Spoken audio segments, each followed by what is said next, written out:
নমস্কাৰ ND24 চাই থকাৰ বাবে আপোনাক ধন্যবাদ মই ৰাজদীপ বাইলুং বৰুৱা আজি এটা অতি গুৰুত্বপূৰ্ণ দিন কাৰণ আজি দেখে নতুন যেটো সংসদ ভৱন পুৰণি এৰিয়া যি নতুন সংসদ ভৱনত আমাৰ যিসকল জনপ্ৰতিনিধি তেওঁলোকে প্ৰৱেশ কৰিছে আৰু তাৰ মাজতে আপোনালোকে এই কথাও গম পায় যে সংসদৰ বিশেষ অধিৱেশনো চলি আছে আৰু এই বিশেষ অধিৱেশন 5 দিনীয়া হ'ব সেই কথাখিনি আপোনালোকে গম পায় আজি নতুন যি সংসদ ভৱন সেন্ট্ৰেল ভিস্টা তাত শাসক বিৰোধী সকলোৱে প্ৰৱেশ কৰিছে আৰু প্ৰৱেশ কৰাৰ সময়তে প্ৰধানমন্ত্ৰীৰ মুখত উচ্চাৰিত হ'ল বহু চৰ্চিত মহিলা সংৰক্ষণ বিধেয়ক কাৰণ সকলোৱে এটা জল্পনা কল্পনা কৰি আছিল আনহে নালাগে কালিৰ দিনটোতো আপোনালোকে জানে যে কেবিনেট বৈঠক অনুষ্ঠিত হোৱাৰ পাছত এই কথাবোৰ আলোচনাৰ মাজলৈ আহিছিল সংবাদ মাধ্যমলৈ আহিছিল কিন্তু কোনেও তাৰ আনুষ্ঠানিক বিবৃতি প্ৰদান কৰা নাছিল যে মহিলা সংৰক্ষণ বিধেয়ক উত্থাপন হ'ব কিন্তু আজি প্ৰধানমন্ত্ৰীয়ে যেতিয়া তেওঁৰ নতুন সংসদ ভৱনত প্ৰথমটো যেতিয়া তেখেতে ভাষণ ৰাখিছিল আৰু এই ভাষণৰ মাজত তেওঁ নাৰী শক্তি বন্দন অধিনিয়ম এই প্ৰসংগটো যেতিয়া উল্লেখ কৰে তেতিয়া আৰু বুজিবলৈ কাৰো বাকি নাথাকিল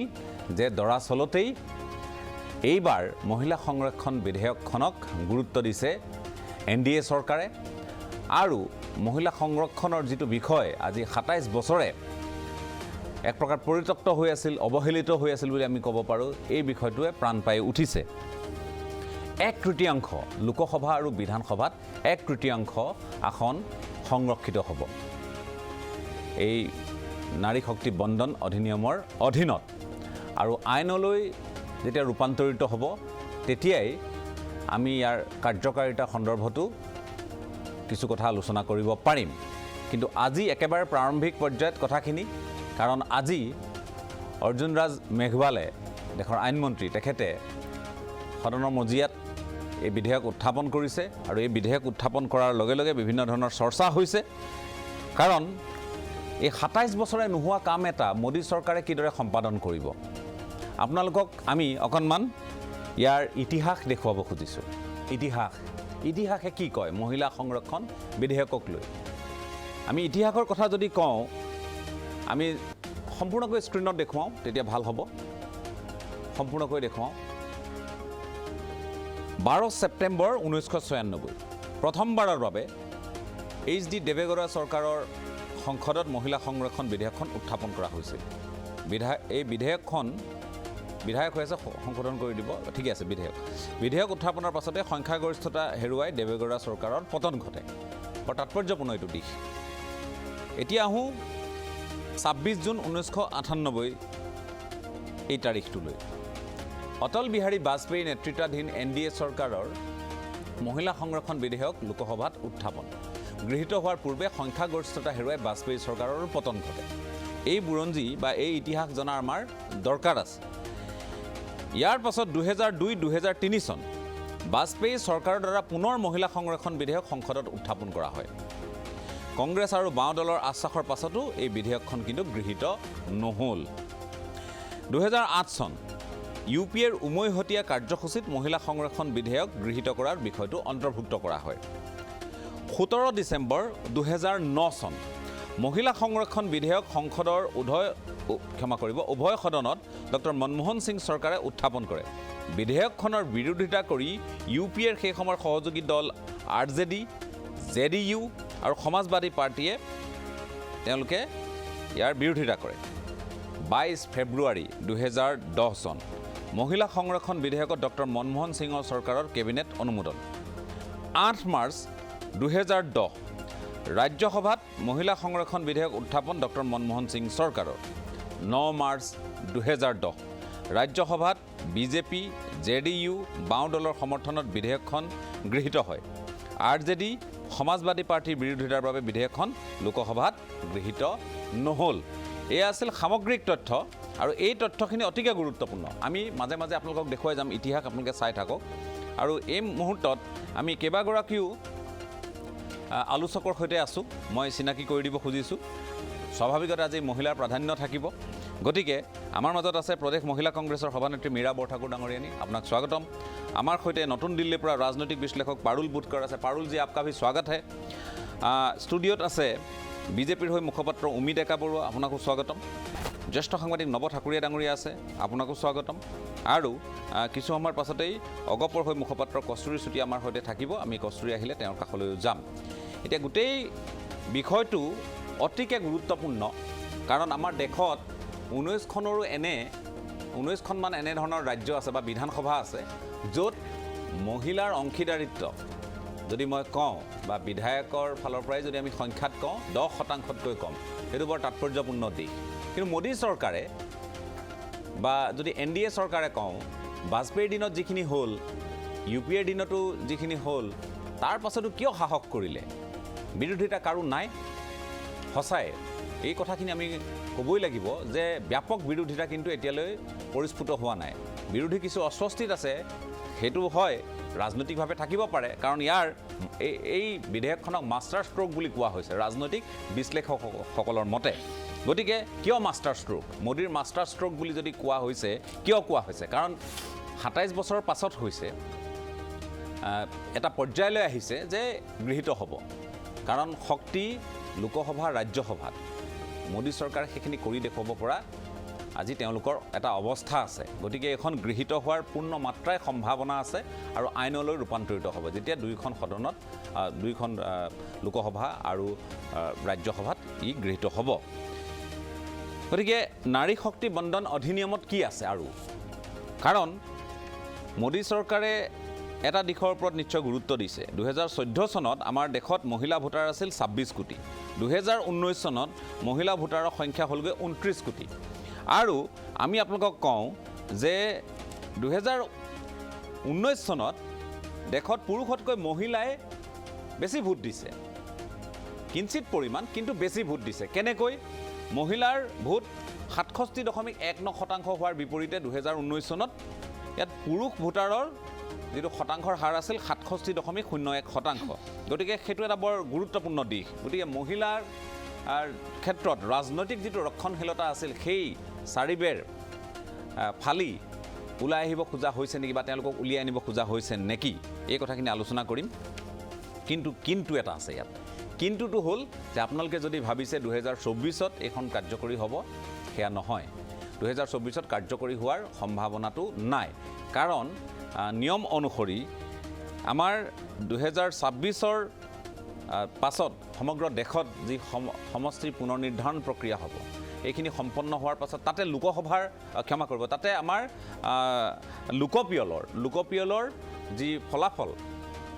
সেইখিনিও আহিব লাগিব। গতিকে সেইখিনি অহাৰ পাছত এই কথাবোৰ আগবাঢ়িব। সেইকাৰণে ভবা হৈছে যে 2029ৰ আগত, অৰ্থাৎ 2029ৰ লোকসভা নিৰ্বাচন, 2029ৰ লোকসভা নিৰ্বাচনতহে ইয়াৰ কাৰ্যকাৰিতা আমি প্ৰতিফলিত হোৱা দেখিবলৈ পাম। কিন্তু চৰকাৰৰ মনত বা কি আছে, কি বা তেওঁলোকে চিন্তা কৰি আছে, সেইখিনি এই দুদিনত আমি গম পাম। অনাগত 2-3 দিনত গম পাম। 22 তাৰিখলৈ আমি গম পাম, কাৰণ কাইলৈৰ পৰা আৰম্ভ কৰি এই বিষয়টোৰ ওপৰত আলোচনা হ'ব। কস্তুৰীও আহি উপস্থিত হৈছে। কস্তুৰী, মই স্বাগতম জনাইছোঁ। আৰু পোনে পোনে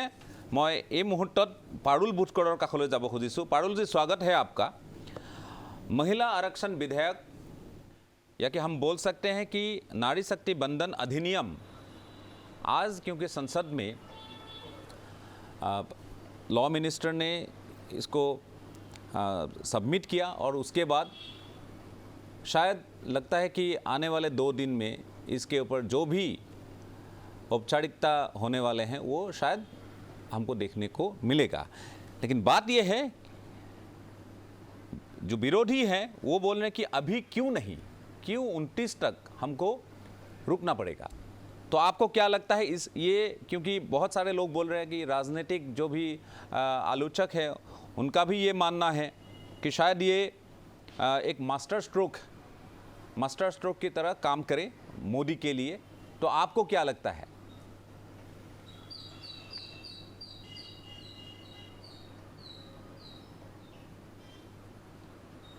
जी, राजनीति सबसे पहले तो जो ये सवाल उठा रहे हैं कि 29 में क्यों, अभी क्यों नहीं, उनसे क्या सवाल किया जा सकता है कि 75 साल में क्यों नहीं? 75 साल देश को आज़ाद हुए हो गए, क्या हुआ राजनीति में महिलाओं का सशक्तिकरण के लिए क्या हुआ? 27 साल से ये विधेयक अटका हुआ था। तो इस समय ये वो समय है जब सारी राजनीतिक पार्टियों को अपनी राजनीति थोड़ी देर के लिए भुलाकर इसका समर्थन करना चाहिए। करती भी आई हैं, अगर एक दो पार्टियों को छोड़ दें तो अभी हम इसका अगर पॉजिटिव पक्ष देखें तो हमें पॉजिटिव पक्ष यही देखना चाहिए। चलिए एक बार को मान लेते हैं कि 29 में लागू होगा, तो जहां 27 साल से लागू नहीं हुआ है वहां 5 साल और इंतजार कर लीजिए। ये तो एक बहुत अच्छी पहल होगी। अगर दोनों ही सदनों में ये पारित हो जाता है तो इसकी प्रक्रिया शुरू हो जाएगी, जो कि 27 साल में नहीं हो पाई। तो ये एक बहुत ही बड़ा कदम होगा और ये हमें इस वक्त इसकी पॉजिटिविटी की तरफ देखना चाहिए कि 5 साल बाद लागू हो जाएगा। जो काम 27 साल में नहीं हुआ, 75 साल में नहीं हुआ, मैं कहती हूँ, वो अगर 5 साल में लागू हो जाएगा तो भी इसे सफल माना जाएगा और ये बहुत अच्छी पहल होगी। क्योंकि अभी ये बोला गया है कि पहले जो 15 साल होंगे तब तक ये सीमित रहेंगे और जो भी व्यवस्था है वो तब तक के लिए रहेंगे। मान लीजिए कि अगर ये 29 को हो गया तो 15 साल के लिए यही बहाली रहेगी और उसके बाद इसके ऊपर फिर से कोई नया कानून इसके ऊपर लाया जाएगा, अधिनियम लाया जाएगा और उसके ऊपर फिर से संसद में इसको पारित होना है कि इसमें बढ़ेगा या घटेगा, ये सब बात होगा। लेकिन राजनीतिक दृष्टिकोण से अगर हम बात करें तो आपको क्या लगता है किसको फ़ायदा है इससे?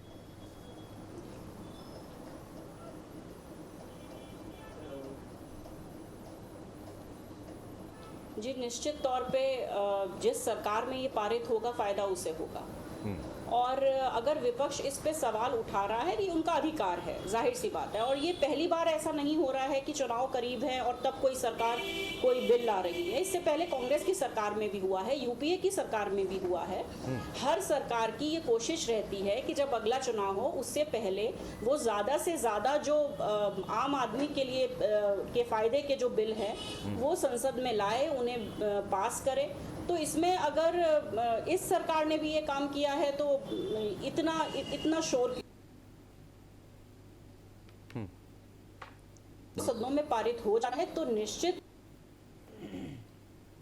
जी, रुक करेंगे आपके पास तकनीकी उस तकनीकी इश्यूज है, मैं रुक करूँगा आपके पास। मैं आको स्टूडियोर मजियाলৈ আহিব খুজিছোঁ। এইবাৰ আমাৰ সৈতে যিহেতু মই কৈছোঁৱেই যে আজি অংশীদাৰিত্ব আজি মহিলাৰ বেছি আৰু আপোনালোকক অভিনন্দনো জ্ঞাপন কৰিছোঁ। আপোনালোকে সকলোৱে ৰাজনৈতিক ক্ষেত্ৰখনৰ সৈতে জড়িত, দল ভিন ভিন হ'ব পাৰে কিন্তু আপোনালোকে ৰাজনৈতিক ক্ষেত্ৰখনৰ সৈতে জড়িত আৰু মহিলাৰ অংশীদাৰিত্ব বৃদ্ধি পাব, মহিলাৰ সংখ্যা বৃদ্ধি পাব আৰু আমি কওঁ যে ৰাজনীতিত সাধাৰণতে এই পুৰুষতান্ত্ৰিক ব্যৱস্থাটোৰ মাজৰ পৰা মহিলাৰ বাবে চিন্তা কৰিবলৈ হ'লে মহিলা ওলাই আহিবই লাগিব। এই ধৰণে বহু সময়ত বহু কথা কোৱা হয়। কাৰণ আপোনালোকেও জানে যে আমি পূৰ্বৰ কথা ইতিহাসৰ কথা যেতিয়া কৈছোঁ তেতিয়া আপোনালোকে কেইটামান কথা হয়তো ইয়াত অনুধাৱন কৰিব পৰা নাই। কাৰণ সেই সময়ত একাংশ দল, একাংশ সাংসদ, একাংশ নেতা যি নিজকে বাহুবলী বুলি ভাবে সেইসকলে মহিলাসকলক তেওঁলোকে আগবাঢ়ি আহিবলৈ সুবিধাখন কৰি দিবলৈ তেওঁলোক মান্তি হোৱা নাছিল আৰু যাৰ বাবে তেওঁলোকে বিৰোধিতা কৰিছিল। মূল কথাটো সেইটোৱে। গতিকে এতিয়াও বহুতে বেকৱাৰ্ড বা পিছপৰা শ্ৰেণী বা অন্যান্য পিছপৰা শ্ৰেণীৰ আগত সংৰক্ষণ দিব লাগে এই ধৰণৰ কথাবোৰ ক'ব কৈছেও। তৎসত্ত্বেও মীৰা বৰঠাকুৰ ডাঙৰীয়ানী আপোনাৰ কাষলৈ আহিছোঁ, আপুনি কেনেধৰণে লৈছে এই বিধেয়কখনক? চাওক, বিধেয়কখন আহিব লাগে। কংগ্ৰেছ দলত আজিৰ কথা নহয়, আমাৰ প্ৰয়াত প্ৰধানমন্ত্ৰী ৰাজীৱ গান্ধী ডাঙৰীয়া তেখেত যেতিয়া আছিলে তেতিয়াই তেখেতে মহিলা সবলীকৰণৰ কথাটোৰ ওপৰত দৃষ্টি ৰাখি গুৰুত্ব দি পেলাই পঞ্চায়ত আৰু পৌৰসভাত তেতিয়াই তেওঁ মহিলাৰ 50% মানে ৰিজাৰ্ভেশ্যনৰ কথাটো তেওঁ ইণ্ট্ৰডিউচ কৰিছিলে। আৰু সেইকাৰণে আজি তাৰিখত গোটেই ভাৰতবৰ্ষত আপুনি পৌৰসভা আৰু যদি পঞ্চায়তত যায় প্ৰায় 15 লাখৰ ভিতৰত মহিলা পাৰ্টিচিপেণ্টে আজি তাৰিখত দপদপাই কাম কৰি আছে। গতিকে এইটো আমি স্বাগতম জনাইছোঁ। পৰৱৰ্তী কাৰ্যকালত পি.ভি. নৰসিম্হা ৰাও ডাঙৰীয়া, তাৰপিছত ইউপিএৰ অধ্যক্ষা ছোনিয়া গান্ধী ডাঙৰীয়ানী, পৰ্যায়ক্ৰমে মনমোহন সিং ডাঙৰীয়াৰ দিনত 2010 চনত এইটো ৰাজ্যসভাত ইণ্ট্ৰডিউচ মানে বিলখন হৈছে। তাৰপিছত যেনিবা লোকসভালৈ বিৰোধী দুটামান দলৰ অসুবিধাৰ কাৰণে ছাপোৰ্ট নথকাৰ কাৰণে আহিব নোৱাৰিলে এতিয়া মই এটা কথা কৈছোঁ এগৰাকী আমাৰ আগত ডিবেট কৰা তেখেতে কৈ গৈছে যে ইমান দিনে 70 বছৰে নোৱাৰিলে গতিকে এতিয়া আৰু 5 সাল লোৱাত অসুবিধা কি আছে আমাৰ প্ৰথম কথাটো হৈছে নৰেন্দ্ৰ মোদী ডাঙৰীয়াই কৈছিলে 7 साल जो कांग्रेस ने नहीं कर पाया 7 महीना मुझे दीजिए हम सेवा करेंगे सेवा करके देश का जो करना है वो लागू हम करेंगे এতিয়া 7 মহিনা তো আমি প্ৰথম বছৰতে দিলো প্ৰথম 5 বছৰ দিলো দ্বিতীয় 7 মহিনা এতিয়া শেষ খবৰ হ'ল নৰেন্দ্ৰ মোদীয়ে যেটো 70 বছৰে কংগ্ৰেছে কৰিব পৰা নাছিল বুলি কৈছিলে এবছলিউট মেজৰিটি তেওঁ থকাৰ পিছত আজি তাৰিখত তেওঁ বেটি বচাও বেটি পঢ়াও কথা কয় নাৰী সশক্তিকৰণৰ কথা কয় তেতিয়া আজি তাৰিখত এবছলিউট মেজৰিটি থকাৰ পিছত কালি কেবিনেটত এটা হাৱা দিলে এটো মানুহৰ মাজলৈ এটা এনেকুৱা দিলে যে নাৰী মানে সমৃদ্ধিকৰণৰ ক্ষেত্ৰত নাৰী শক্তি বন্ধনৰ ক্ষেত্ৰত মানে কৈছে যে ये काम मुझे करने के लिए एक्चुअली इतना दिन सब মানে ইন্তেজাৰ কিয়া তেতিয়াতো আমি ভাবিলো তো এটো কাম হৈয়ে যাব কাইলে মানে সৰকাৰখন যে জুমলাবাজিৰ সৰকাৰ আমি কইলো যে 60 বছৰ বাৰু নাই পৰা কংগ্ৰেছে কিন্তু এই সৰকাৰখনৰ ওপৰত কিয় মই কিন্তু কালি যেতিয়া আহিছে যে ৰাতিপুৱা লগে লগে তেওঁলোকে আপুনি যদি চাই এই পেটেল বুলা যিজন মন্ত্ৰী তেওঁলোকে টুইটাৰ 2-3জন মন্ত্ৰীয়ে টুইটাৰত টুইট কৰিলে টুইট কৰি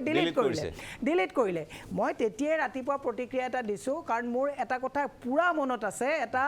আপুনি এনডিটিভিৰ ইন্টাৰভিউত যেতিয়া অমিত ডাঙৰীয়াক এটা ইন্টাৰভিউ লৈছিলে এংকৰজনে সুধিছিলে আপোনালোকে যে এনেকে 15 লাখকে একাউণ্টত সোমোৱাৰ কথা কৈছে বাকি এবিলাক কথা কৈছে তেওঁ কৈছে যে आपको ये समझ में नहीं आया है क्या ये तो निर्वाचनी जुमला था गुटे जीवनटे जुमला কৰিলে এলোকে আৰু হেহতিয়াকে নতুন যেটো সংসদ ভৱনত আজি গণেশ চতুৰ্থীৰ দিনাখন ইমান ডাঙৰ জুমলা এটা যে কৰিব তেওঁলোকে কৈছে সেন্সাস হ'ব লাগিব ৰাইট ডিলিমিটেশন হ'ব লাগিব ডিলিমিটেশন আৰু সেন্সাস হ'ব লাগিব তাৰ পিছত এসটি এসসি ওবিসি গুটে বিলাক ডিসকাশন কৰি 29 লৈ লৈ যাব কিন্তু ধাপ্পাটো বেলুনটো এনেকুৱাকে ফুটাইছে যে নতুন সংসদ ভৱনত যেনিবা আজি 33% ৰিজাৰ্ভেশন যেন লাগুৱে কৰি দিব সেই কাৰণে মই এটা কথা কৈছো যে এই সৰকাৰখন হৈছে জুমলাবাজি সৰকাৰ এই সৰকাৰখন বাকি আৰু ফাকিৰ সৰকাৰ এই সৰকাৰখন কেৱল আৰু কেৱল সপোন বিক্ৰী কৰা সৰকাৰ গতিকে এখন সৰকাৰে একো ভাল কাম কৰিব নোৱাৰে স্পেশাল সেশন এটো কাৰণে আনিছে একো মুদ্দা নাই গুটে এফালৰ পৰা ৰাজহুৱা সম্পদ এটা এটাকে বিক্ৰী কৰিবলগীয়া হৈছে জিএসটি মাধমাৰ মাৰিছে ইন্ডাষ্ট্ৰিয়েল গ্ৰোথ আজি তাৰিখত নাই আজি তাৰিখত সংস্থাপন নাই গুটে বিলাক একাকাৰ হৈ পেলে যেতিয়া এফালে একদম মানে ভ্ৰষ্টাচাৰ দুৰ্নীতি গুটে বিলাকে একগুট খাইছে এটা নতুন স্পেশাল সেশন লৈ পেলাই কালি পুৰহি ভিতৰত আৰু দুটামান আমি গম পাওঁ এতিয়া নকওঁ আজি ডিসক্লোজ কৰিব হোৱা নাই এনেকুৱা কতমান কথা কৈ কোবাত পাকিস্তান সাকিস্তান কোবাত লাগা লাগি কৰি পেলাই এইখন তেওঁলোকে খেল লৈ পেলাই নিৰ্বাচনী বৈতৰণি কৰিব কাৰণে স্পেশাল সেশন তেওঁলোকে কল কৰিছে ঠিক আছে মই আকৌ আহিম আপোনাৰ কাষলৈ কিন্তু ডাঙৰ কথাটো হৈছে এইবোৰ ঠিকে আছে কিন্তু হৰব আলোচনা চলিছে যে মহিলাৰ অংশীদাৰিত্ব বৃদ্ধি পাব মই আকৌ এই কথাখিনি দোহাৰিছো লগতে এই কথাখিনি কোৱা হৈছে যে লোকসভাত এতিয়া 181 খনলৈ মহিলাৰ আসন সংৰক্ষণৰ এটা ব্যৱস্থা হ'ব এটো পূৰ্ণমাত্ৰা ইয়াৰ সম্ভাৱনা আছে এই কাৰণে সম্ভাৱনা আছে পূৰ্বে কিয় নহল কাৰণ শাসক পক্ষৰ লগত থকা মই কংগ্ৰেছ বুলি কলেও বেছি কংগ্ৰেছৰ লগত থকা দল বুলি কলেও মই বঢ়াই কোৱা নহব মই বিজেপিৰ লগত থকা দল বুলি কলেও বঢ়াই কোৱা নহব কাৰণ তেওঁলোকে চৰকাৰ পতন ঘটোৱা পৰ্যায়লৈ লৈ গৈছিল এই বিধেয়কখনৰ কাৰণে কিন্তু নৰেন্দ্ৰ মোদীয়ে কৰবাত এটা সাহস পাইছে সংখ্যাৰ সাহস পাইছে তাত কোনো সন্দেহ নাই গতিকে সংখ্যাৰ সাহসেৰে তেওঁলোকে এখন আইনলৈ ৰূপান্তৰিত কৰিব আৰু কৰাৰ লগে লগে ব্যৱস্থাটো কেতিয়া বাহাল হ'ব বা কাৰ্যকৰী হ'ব হেতু চাবলগীয়া হ'ব 29ৰ প্ৰসংগটো এই কাৰণে আহিছে যে 26ৰ এটা দিশ ইয়াত জড়িত হৈ আছে সেয়া হৈছে যে সমষ্টি পুনৰ নিৰ্ধাৰণ সমগ্ৰ দেশ জুৰি গতিকে লোকসভাৰ সমষ্টি পুনৰ নিৰ্ধাৰণৰ প্ৰসংগটো আছে উমি ডেকা বৰুৱা আমাৰ সৈতে আছে মই উমিৰ কাষলৈ আহিছোঁ উমি কি আশা দেখিছে কাৰণ কংগ্ৰেছৰ ফালৰ পৰা এইখিনি কথা কোৱা হৈছে অকল কংগ্ৰেছ বই ইয়াত যে মীৰা বৰঠাকুৰ বহি থাকি এই কথাখিনি কৈছে তেনে নহয় মই মল্লিকাৰ্জুন খাৰ্গেৰ কথা শুনিছোঁ বা আন কংগ্ৰেছ নেতা নেত্ৰীৰ কথা শুনিছোঁ ৰাষ্ট্ৰীয় প্ৰচাৰ মাধ্যমত তেওঁলোকৰ বক্তব্য শুনিছোঁ তেওঁলোকেও সেইটোৱে কৈছে যে এইটো এটা বৰ জয়ৰাম ৰমেশেও টুইট কৰিছে এইটো এটা বৰ ডাঙৰ জুমলা বুলি কৈছে গতিকে আপোনালোকে কেনেধৰণে লয় প্ৰথম কথা আজিৰ এটা শুভ দিন বুলি মই ভাবিছোঁ আৰু প্ৰধানমন্ত্ৰী মহোদয়দেৱক আনুষ্ঠানিকভাৱে কৃতজ্ঞতা জনাইছোঁ আৰু মীৰা বৰঠাকুৰ বাইদেউ যথেষ্ট জ্যেষ্ঠ অসমৰ প্ৰতিষ্ঠিত এগৰাকী তেখেত নেত্ৰী হয় তেখেতৰ প্ৰশ্নৰ উত্তৰটো মই পিছৰ পৰ্যায়লৈ দিম কথা হৈছে যে এই আপুনি ইতিমধ্যে ইতিহাসটো কৈছে আৰু the bill has been in consideration for around 27 years আৰু চিমিলাৰ বিলো আপোনাৰ ইন্ট্ৰডিউচ হৈছিলে 1996 1998 1999 আৰু 2008ত এটা significant attempt was made resulting in the bill Rajya Sabha 210ত কিয় সেই বিলখন কিয় নহল আৰু কি হ'ল আৰজেডিৰ বিধায়কে টেবুলৰ ওচৰত বিলখন কাঢ়ি যেতিয়া ফালি পেলাইছিলে তেতিয়া তেওঁলোকৰ বিবেকে কান্দা নাছিল নেকি প্ৰথম প্ৰশ্ন এতিয়া দ্বিতীয় কথা প্ৰধানমন্ত্ৰী নৰেন্দ্ৰ মোদী দেৱে গোটেই বিশ্বৰ ভিতৰতে 76% লৈ জনপ্ৰিয় আমেৰিকা ইংলেণ্ড সকলোকে তেখেতে মুখিমূৰ কৰি এতিয়াও কিন্তু জনপ্ৰিয়তাৰ শীৰ্ষত প্ৰথম স্থানত আছে G20 যি হৈ গ'ল বৈঠক 20খন ৰাষ্ট্ৰক লৈ আজি পাকিস্তানৰ আজি মধ্যপ্ৰাচ্যৰ ইউৰোপৰ পৰা অৰ্থনৈতিক কৰিডৰৰ পৰা সেই বিষয়বিলাক আজি নকওঁ এতিয়া আহিছোঁ আমাৰ প্ৰথমবাৰৰ বাবে ভাৰতৰ ইতিহাসত বিত্তমন্ত্ৰী পূৰ্ণাংগ ৰূপত আমি সকলোৱে জানো নিৰ্মলা সীতাৰমণ তাক তেখেতক কোনে দিলে প্ৰধানমন্ত্ৰী মহোদয়দেৱে সেই সুবিধা সুযোগটো প্ৰদান কৰিলে 11 গৰাকীকৈ তাত মন্ত্ৰী আছে সকলোৰে বিচক্ষণতা আৰু দক্ষতাৰ ওপৰত ভিত্তি কৰি এতিয়া আপোনালোকে আজিৰ আইনখন যদি চোৱাৰ আগতে মই এটা কথা কৈ ইতিমধ্যে আপুনি ইতিহাস কৈছে যিখন 2008ৰ যিখন বিল আছিলে তাত যিটো 7 নম্বৰ যে কমিটিখনে এটা প্ৰেজেণ্টেশ্যন লৈছিলে secretary legislative department of the ministry of law and justice 27 মে 2008ত তাত 17 জুলাই 2008ত তেওঁলোকে যি ধৰণৰ ছাজেশ্যন নাম্বাৰ অফ ৰিপ্ৰেজেণ্টেশ্যন পাইছিলে ইমানখিনি পোৱাৰ পিছতো কিন্তু তেখেতসকলে কোনো ধৰণৰ তাত ব্যৱস্থা গ্ৰহণ নকৰিলে এতিয়া আপুনি চাওক যে আজিৰ যিখন তাত মেইন যিকেইটা আপোনাৰ ডিফাৰেঞ্চ তাত থাকিব তাত আপুনি আজিৰখন আৰু 2018খনৰ মাজত তাত বহুতকেইটা আপুনি ইতিমধ্যে উল্লেখ কৰিছে যে 181খন আসন তাত সন্নিৱিষ্ট হ'ব এতিয়া মই আহিছোঁ যে আজি যিকেইটা কি প্ৰভিজন আছে 1/3 of the seat reserve for schedule caste and schedule tribe communities will be reserve for women এটা আছে no two women MP will be allowed to contest one seat. Eta ase the bill exclude reservation for women for the OBC category. Etia apuni eta kotha tekhetokole je bare je tekhetokole bibhinno dhoroner kotha tu kobole bicharise apuni aji saok je legal aji ainor সংস্কাৰৰ ক্ষেত্ৰত মহিলা related মই যিখিনি কথা যে protection of rights on marriage act 2019 July সাবানো যেটো আপোনাৰ ট্ৰিপল তালাক তেখেতসকলৰ দিনতো যিবিলাক মহিলাটো মহিলা হিন্দু হওক মুছলমান হওক তেখেতসকলে কিয় ব্যৱস্থা গ্ৰহণ নকৰিলে মেটাৰনিটি বেনিফিট এমেণ্ডমেণ্ট এক কোনে আনিলে 2019 চনৰ যিখন আপুনি চাওক যে নৰেন্দ্ৰ মোদী দেৱে আজি protection of children from sexual offence amendment act সকলোবিলাক মহিলাৰ লগত জড়িত আজি আপোনাক মই এটা কথা ক'বলৈকে বিচাৰিছোঁ আজি যেতিয়া আমাৰ সংবিধান প্ৰণেতা তেখেতে কৈছিলে যেতিয়াই এগৰাকী ট্ৰাইবেল কমিউনিটি বা দলিত শ্ৰেণীৰ পৰা ৰাষ্ট্ৰপতিৰ আসন গ্ৰহণ কৰিব সেইদিনাখনেই সংবিধানৰ হয়তো সেই সংৰক্ষণৰ প্ৰয়োজনীয়তা নাথাকিব আজি আমাৰ ভাৰতবৰ্ষত আমাৰ ৰাষ্ট্ৰপতি কোন দ্ৰৌপদী মুৰ্মু কোনে তেখেতক বনালে কোনে তেখেতক সেই সুযোগ সন্মানটো দিলে আজি গোটেই ভাৰতবৰ্ষৰ প্ৰেক্ষাপট যদি আজি চাই যে আজি এইটো আমাৰ যুক্তিসংগতভাৱে আমি যদি আজি গোটেই ভাৰতবৰ্ষ আজি তেখেতসকলৰ দিনত দশম অৰ্থনীতিৰ পৰা পঞ্চম অৰ্থনীতি আৰু চতুৰ্থ অৰ্থনীতিৰ ফালে আজি আমাৰ গৈ আছে এতিয়া চাওক যে এই বিলখন অনুসৰি মহিলা সাংসদসকলে আৰু বিধায়িকাৰ বাবে এখন ৰাজ্য বা কেন্দ্ৰীয় শাসিত অঞ্চলৰ বিভিন্ন সমষ্টিত ৰোটেশ্যনৰ জৰিয়তে আপোনাৰ আবণ্টন কাৰ্যকৰীকৰণ হ'ব আৰু 15 বছৰ পিছতে মহিলাসকলৰ বাবে গোটেই প্ৰণালীটো সমাপ্ত হ'ব এইকাৰণে এই কথাটো আছে যে মই এই কথাটো আপুনি যিটো কথা ক'লে যে যিটো সদনত অনুমোদিত মহিলা সংৰক্ষণ বিধেয়ক যেতিয়া 1996ৰ ছেপ্টেম্বৰৰ 12ত যেতিয়া অনা হৈছিলে ইউনাইটেড ফ্ৰণ্টৰ আৰু আমাৰ বিজেপি চৰকাৰে বহুতবাৰ তাত চেষ্টা অব্যাহত ৰাখিছিলে কিন্তু আমাৰ একক সংখ্যাগৰিষ্ঠতা নথকাৰ কাৰণে 1999 2002 2003 যেতিয়া পুনৰ যেতিয়া উত্থাপন কৰা হৈছিলে বিধেয়কখন কেতিয়াও অতি দুখ আৰু পৰিতাপৰ কথা মই আমাৰ সন্মানীয় মীৰা বৰঠাকুৰ বাইদেউক মই এইটো কথা উত্তৰ বিচাৰিছোঁ যে বিধেয়কখন কেতিয়াও লোকসভাত বিবেচনাৰ বাবে ৰখা নাছিলে আজি তেখেতসকলে আজি বাইদেউ ইয়াতে এটা যুক্তি দিছে যে 7 মাহৰ ভিতৰত প্ৰধানমন্ত্ৰী তেখেতৰ হাতততো আলাউদ্দিনৰ 60 তেওঁ আজি তেখেতে এই কথাটো যে কৈছে আজি আপুনি চাওক যে গোটেই আইনগত এটা প্ৰক্ৰিয়া আপুনি ইতিমধ্যে উল্লেখ কৰিছে যে আমাৰ মহিলা প্ৰতিনিধি 14%, 10% কিমান আছে গোটেই শতাংশ হিচাপত মোক সময় সুযোগ দিলে মই ক'ব পাৰিম এতিয়া যেতিয়া সমষ্টি পূৰ্ণ নিৰ্ধাৰণ নহ'ব ডিলিমিটেশ্যনটো নহ'ব তাইত আইনগত বহুত ধৰণৰ কথা আহিব কাৰণেহে সেই গোটেইখন আইনৰ আনিবলৈকে যিহেতু এটা আইনগত প্ৰক্ৰিয়া সেইকাৰণে মই বাইদেউ সেইটো এটা সময়ক মই ক'বলৈ বিচাৰিছোঁ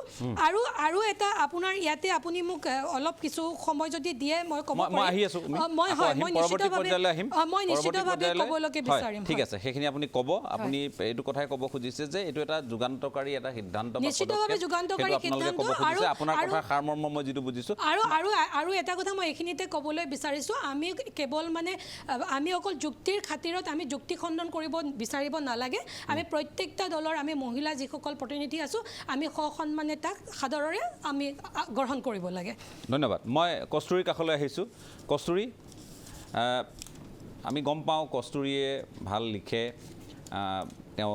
এগৰাকী ভাল তাৰ্কিক আমি গম পাওঁ কিন্তু কস্তুৰীক ৰাজনীতিলৈ অহা দেখি বহুতে প্ৰশ্ন কৰিছিল নহয়নে যে ৰাজনীতিত তোমালোকৰ বাবে কি আছে এনেধৰণৰ বহুতে হয়তো প্ৰশ্ন কৰিছিল কিন্তু কস্তুৰী মই আজি আপোনাক সুধিব খুজিছোঁ এই বিধেয়কখন যেতিয়া আইনলৈ ৰূপান্তৰিত হ'ব বা এই বিষয়টোক লৈ বহুদিনৰ পৰা কথা চলি আছিল কিন্তু এইবাৰ এটা পৰ্যায় পাইছেগৈ গতিকে আপোনালোকৰ মনত ৰাজনীতিত আপোনালোকৰ সক্ৰিয়তা বৃদ্ধি পোৱাৰ বাবে আপোনালোকৰ মনত নিশ্চয় উৎসাহ উদ্দীপনা কিছু জাগিছে কি ক'ব মই ভাবোঁ আজিৰ দিনটো এটা খুবেই বিশেষ দিন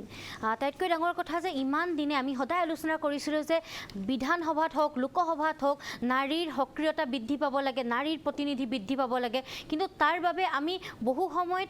আচলতে এক দুৰ্ভাৱনাও বাদ দেখিছিলোঁ যে তেনেধৰণৰ সম্ভাৱনা ক'ৰবাত নহয় ক'ৰবাত যে নাই তেনেকুৱা ধৰণৰ এটা পৰিৱেশৰো ৰচনা হৈছিল কিন্তু তাৰ পাছত আজি যেতিয়া প্ৰধানমন্ত্ৰী ডাঙৰীয়াই নিজেই তেওঁ আগবাঢ়ি গ'ল এনে এটা যুগান্তকাৰী সিদ্ধান্তৰ বাবে তেতিয়াহ'লে আমাৰ বাবে নিশ্চয় এটা সম্ভাৱনা সোণালী সপোন বুলি মই ক'ব লাগিব যিটো সপোনৰ বাবে প্ৰতিগৰাকী নাৰীয়ে আশা কৰিছিল যি সামাজিক ক্ষেত্ৰত জড়িত বা ৰাজনৈতিক ক্ষেত্ৰত জড়িত এইবাবে কাৰণ আপুনি অসমৰ ক্ষেত্ৰতে চাওক 1962 চনৰ পৰা 2000 চন পৰ্যন্ত কোনো দিনে বিধানসভাত নাৰীৰ প্ৰতিনিধিত্ব 5%তকৈ বৃদ্ধি নহ'ল 1%, 2%, 3%ৰ দৰে দুৰ্ভাগ্যজনক থাকিল নাৰীৰ প্ৰতিনিধিত্ব 2001 চনৰ পৰা 2021 চন বিগত বছৰ কেইটাতো আমি চালোঁ কোনো দিনে নাৰীৰ যি প্ৰতিনিধিত্ব সেয়া 15%তকৈ বৃদ্ধি নহ'ল গতিকে তেনে প্ৰেক্ষাপটত যেতিয়া আমি 20% নাৰী প্ৰতিনিধিত্বই নাপাওঁ অথচ আমি জনসংখ্যাৰ ক্ষেত্ৰত চাওঁ এতিয়া যিটো আমাৰ ছেক্স ৰেচিঅ' খুব আচলতে ভাল লগা কথা যে 1000 জন পুৰুষৰ বিপৰীতে দেশত এতিয়া নাৰীৰ সংখ্যা বৃদ্ধি পাইছে সেই সময়তো কিন্তু নাৰীসকলৰ প্ৰতিনিধিত্ব যদি আমি সমানে বৃদ্ধি কৰিব নোৱাৰোঁ সেয়া দুৰ্ভাগ্যজনক কথা হ'ব তেনে সময়ত এইটো নিঃসন্দেহে যুগান্তকাৰী সিদ্ধান্ত আৰু আমি খুবেই গৌৰৱবোধ কৰিছোঁ আৰু আমি বিচাৰোঁ যে বিৰোধিতাৰ নামত বিৰোধিতা নকৰি বা ইয়াক জুমলাবাজি আখ্যা নিদি বা ইয়াক এটা উত্তপ্ত পৰিস্থিতি সৃষ্টি নকৰি খুব আচলতে সাদৰে এই বিধেয়কখন গ্ৰহণ কৰিব লাগে প্ৰতিগৰাকী নাৰীয়ে নাৰীৰ স্বাৰ্থত গ্ৰহণ কৰিব লাগে কাৰণ দেশৰ প্ৰতিগৰাকী নাৰীৰ যেতিয়া প্ৰতিনিধিত্ব থাকিব প্ৰতিটো যেতিয়া আচলতে সদনত প্ৰতিটো অঞ্চলৰ প্ৰতিটো জনগোষ্ঠীৰ নাৰীসকলে যেতিয়া নিজৰ কথাখিনি সদনত উপস্থাপন কৰিব পাৰিব তেতিয়াহে নাৰীসকলৰ প্ৰকৃতপক্ষত উন্নয়ন হ'ব ঠিক আছে মই আহিব খুজিছোঁ নৱ ঠাকুৰীয়া ডাঙৰীয়া আপোনাৰ কাষলৈ এতিয়া ইয়াত তিনিগৰাকীকৈ মহিলাৰ ৰাজনীতিক মই তেওঁলোকৰ কথাখিনি শুনিছোঁ আপুনিও শুনিছে হয় এই কথাখিনি ঠিক যে ক'ৰবাত সমালোচনা কৰিব পৰা থলো থাকি গৈছে এই কথাখিনিও সঁচা কথা কিন্তু সমালোচনাৰ প্ৰত্যুত্তৰ কেনেধৰণে দিব চৰকাৰে তাৰ কাৰণে আমি নিশ্চয় আৰু 2টা দিন বাট চাব লাগিব কাৰণ এইটোৰ ওপৰত সদনত বিতৰ্ক হ'ব আলোচনা হ'ব এতিয়া আপুনি কি ভাবে যে এইটো আজি অতদিনে নোহোৱা কামটো সম্পাদন কৰিব পৰাকৈ মোদী চৰকাৰৰ যিটো শক্তি যদি মই কওঁ ৰাজনীতিৰ শক্তি বা সংখ্যাৰ শক্তি সেইটো জবৰদস্ত পৰ্যায়ত আছে সেইটোতো অনুমান কৰিব পাৰি একটা লোকসভাতো তেওঁলোকৰ সংখ্যাগৰিষ্ঠ আছে ৰাজ্যসভাতো সম্ভৱতঃ বুজাবুজিৰ জৰিয়তে সেইটো পাৰিব এইটো আৰু সেইকাৰণে মোদী অলপ এক্সট্ৰিম কিছুমান ষ্টেণ্ড লৈছে যিলৈ বহুত ধৰণৰ আলোচনা হৈছে এইটো এটা অন্যতম আজি শিৱসেনাইতো তেওঁলোকে মুকলিকৈ কৈ দিলে এক্সট্ৰিম ষ্টেণ্ড আৰু মই ভাবোঁ যিকেইটা দল বিহাৰ ইউপিৰ যিকেইটা দলে সাধাৰণতে আপত্তি কৰিছে তেওঁলোকে হয়তো সীমিত হ'ব বা তেওঁলোকে মাইনৰিটি পলিঙত তেওঁলোকে আহিব কিন্তু মূল কথা এই বাদ বিতণ্ডাৰ পিছতো আজি এটা সুন্দৰ দৃশ্য যে পুৰণি পাৰ্লিয়ামেণ্ট হাউচটো যেতিয়া এৰি নতুনলৈ গৈছিলে তাৰ এটা ফটোশ্বুট হৈছিলে তাত দেখিব আমাৰ গোটেই কেইজন সাংসদে ফটো উঠিছিলে তো সেইখন বিদেশৰ কাৰণে এটা অত্যন্ত পজিটিভ ছিগনেল যে ভাৰতবৰ্ষৰ সাংসদসকলে যিমানে তৰ্ক কৰা যিমানে বিতৰ্ক কৰা দেশৰ কাৰণে তেওঁলোকে একত্ৰিত হৈ আছে আৰু এটা নতুন জাগৰণে আৰু কংগ্ৰেছে বাৰম্বাৰ নতুন ভৱনক লৈ প্ৰতিক্ৰিয়া প্ৰকাশ কৰিলেও আজি কিন্তু তেওঁলোকে খুব হাঁহিমুখে আৰু সহৃদয়তাৰে তেওঁলোকে আলোকচিত্ৰ লৈছে এইটো ইতিমধ্যে মিডিয়াত প্ৰচাৰ হৈছে তো সেইফালৰ পৰা এটা নতুন দিন এটা নতুন জাগৰণ আৰু ব্ৰিটিছ লিগেচিৰ পৰা আহি আমি এটা নতুন এখন পাৰ্লিয়ামেণ্ট এটা হাউচ আমি পাইছোঁ আমি এটা নতুন দিশত যাব লাগে বাকী ৰাজনৈতিক ক্ষেত্ৰত বিৰোধীয়ে সমালোচনা ডেফিনেটলি কৰিব এইটো মীৰা পটে কৰিছে তাত ক'বলৈ একো নাই জুমলাবাজিয়ে কওক অন্য কওক কিন্তু ইফ ছামথিং হেপেন্স সেইটো জুমলাবাজি কৈ অসুবিধা নহ'ব মানে জুমলা হৈ যদি কামটো হয় কি কথা নতুন পাৰ্লিয়ামেণ্ট হাউচটো হ'লতো এইটো কংগ্ৰেছত আপত্তি কৰিছিলে নালাগে বুলি কৈছিলে সেইটো হ'লতো কালিৰ পৰা তাত আৰম্ভ হ'লতো আজি দিল্লীত বহুতকেইটা ডাঙৰ ডাঙৰ ভাৰত মণ্ডপৰ আদি ডাঙৰ ডাঙৰ প্ৰতিষ্ঠান হ'লতো বিদেশৰ পৰা আহি ইয়াত মিটিং পাতিব পৰা G20 অনুষ্ঠানত কৰিব পৰা হ'লতো গতিকে যদি হৈয়ে থাকে তো ৰাজনৈতিক ক্ষেত্ৰত কিছু পৰিমাণে হয়তো দৰকাৰ আছে কাৰণ দেশখনৰ মানুহ আকৰ্ষিত কৰাৰ সন্মুখত নিৰ্বাচন 6-7 মাহ পিছত এটা নিৰ্বাচনী কুচকাচ আৰম্ভ হ'ব গতিকে বিজেপিয়ে যদি ইলেক্ট্ৰেল পলিটিক্স মই ভাবোঁ বিজেপি সিদ্ধ হস্ত মই বাৰম্বাৰ এই কথাটো কৈছোঁ যে ভাৰতবৰ্ষত নিৰ্বাচনী সংস্কাৰৰ অত্যন্ত দৰকাৰ আছে আৰু বৰ্তমান যিটো পৰিপ্ৰেক্ষিত এতিয়া যিটো ব্যৱস্থাপনা এইটো এই ক্ষেত্ৰত কিন্তু বিজেপি এটা প্ৰফেশ্যনেল পলিটিকেল পাৰ্টি তাত একেবাৰে সন্দেহ নাই তেওঁলোকে বুথ পৰ্যায়ৰ পৰা বিধানসভাৰ পৰা পাৰ্লিয়ামেণ্টৰ তেওঁলোকৰ যিটো মেনেজমেণ্ট সেইটো বহুত অৰ্থত বেয়া হ'ব পাৰে বহুত অৰ্থত নিগেটিভ হ'ব পাৰে কিন্তু তেওঁলোকে সেইটো আয়ত্ব কৰিছে তাৰ বাহিৰে বিৰোধীয়ে কৰিছে কি মিটিং পাতিছে দিল্লী কলকাতা মুম্বাই তেওঁলোকে মিটিং পাতি তেওঁলোকে ভাষণবাজি কৰি আছে তো সেইফালৰ পৰা বিৰোধী একত্ৰিত হোৱাটো দৰকাৰ কিন্তু ইণ্ডিয়া যিটো এলায়েন্স সেই এলায়েন্সৰে কিন্তু কিছু তো ভাগ হ'ল এতিয়াতো কংগ্ৰেছে ছাপোৰ্ট কৰিম বুলি কৈছে আজি সোনিয়া গান্ধী যেতিয়া সংসদত প্ৰয়োগ কৰিছে তো হামাৰা বুলি শব্দটো কৰিছে হামাৰা হি বিল তো গতিকে সোনিয়া গান্ধী কোৱা মানে তো মই দলে কৈছে তাৰমানে কংগ্ৰেছৰ যে সমৰ্থন যদি কৰেয়ে তে এই বিলখন পাছ হোৱাত কোনো অসুবিধা নাই কিন্তু কাৰ্যকৰীতাৰ ক্ষেত্ৰত 2-3 বছৰ লাগিব মই ভাবোঁ পাৰুলজী এটা কথা ঠিকে কৈছে let's weight for 5 years 70 years যদি নহয় হোৱাট ইজ ৰং আমি 5 বছৰত হওক অন্তত পৰৱৰ্তী লোকসভা নিৰ্বাচন হওক কিন্তু মই ভাবোঁ পজিটিভ ৱেট আমি বিসম্বাদৰ পাছতো it's a new day for India মই ভাবোঁ ভাৰতবৰ্ষ এটা নতুন যাত্ৰাপথত আমি আগবাঢ়িছোঁ আমাৰ মাজত বিভেদ থাকিব কিন্তু দেশখনৰ যিটো গৰিমা দেশখনৰ যিটো ঐতিহ্য সংস্কৃতি দেশখনৰ যিটো ভাৱমূৰ্তি তাত যাতে আঘাত নহয় এইটো আমি আশা ঠিক আছে মই আকৌ আপোনালোকৰ কাষলৈ আহিম আমি প্ৰাৰম্ভিক মন্তব্যখিনি লৈছোঁ এইখিনিতে সময় হৈছে এটা সমূহ বাণিজ্যিক বিৰতিৰ পাছতো আমি কথা পাতিম কাৰণ মহিলা সংৰক্ষণ বিধেয়ক ইয়াত কেৱল হেমা মালিনী জয়াপ্ৰদা জয়া বচ্চন বা এনেধৰণে যিসকল নেত্ৰীৰ নাম উচ্চাৰিত হৈ থাকে বা নিৰ্মলা সীতাৰামন বা স্মৃতি ইৰাণী এইসকলেই নহয় আমাৰ চুকে কোণে আমাৰ বিভিন্ন ঠাইত আমাৰ যিসকল মহিলাই নেতৃত্ব দি আছে আজিৰ প্ৰজন্মই হওক বা আমি যদি উল্লেখ কৰোঁ তেওঁলোক জ্যেষ্ঠই হওক তেওঁলোকে কেনেধৰণে নেতৃত্ব দিয়াৰ সুযোগ পাব সেইখিনি কিন্তু চাবলগীয়া হ'ব এটা বিৰতিৰ পাছত আহি আছোঁ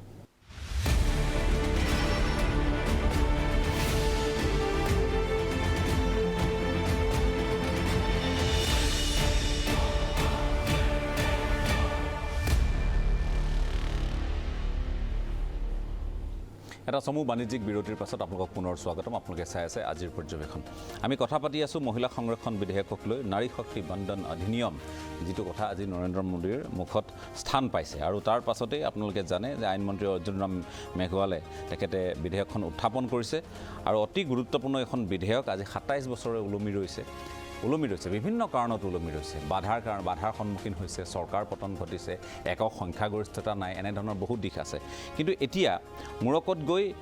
এই বিষয়টো নতুন সংসদ ভৱনত প্ৰথমটো চৰ্চিত বিষয় হিচাপে পৰিগণিত হৈছে এইটো মন কৰিবলগীয়া দিশ আৰু ইয়াৰ পাছত মহিলাৰ অংশীদাৰিত্ব বৃদ্ধি পোৱাৰ প্ৰসংগটোৱে স্থান পাইছে ৰাজনীতিত গতিকে মই আকৌ এবাৰ পাৰুল বুটকৰ ডাঙৰীয়ানীৰ কাষলৈ যাব খুজিছোঁ पारुल जी जैसे कि हम ये देख रहे हैं कि 2014 में जो महिला वोटर थे उनकी संख्या तकरीबन 26 करोड़ 2019 में अगर हम देखें 29 करोड़ और कहीं ना कहीं इस बात पर भी बीजेपी के नज़र शायद होंगे क्योंकि महिला जो पोल परसेंटेज थे वुमेन पोल परसेंटेज थे उस समय 67.19% था वो 2019 में जबकि पुरुष का पोल परसेंटेज था 67.01%। तो कहीं ना कहीं इस बात पे नज़र ज़रूर होगी, क्योंकि महिलाओं को ज़्यादा से ज़्यादा भागीदारी मिले राजनीति में, इस बात पर बात हो रहा है। तो आपको क्या लगता है कि सचमुच महिला जो, जैसे कि हम थोड़ी देर पहले बोले कि हेमा मालिनी हो, जया बच्चन हो, स्मृति ईरानी हो, निर्मला सीतारमण हो, ये जो बड़े नाम हैं, पहले सुषमा स्वराज जी जैसे कि थे, तो मतलब ये बड़े नाम हैं, लेकिन जो अलग अलग जगहों पर विधानसभा क्षेत्र में हो या लोकसभा क्षेत्र में, अलग अलग क्षेत्र पर जो लोग काम कर रहे हैं, महिलाएं खास करके काम कर रहे हैं, उनको शायद सुविधा मिलेगा आगे आने के लिए। तो आपको क्या लगता है, वो सुविधा ये ले सकते हैं? उसके लिए अपने आप को तैयार करने में शायद ये लोग जुट जाए? आपको लगता है ऐसा होने वाला है?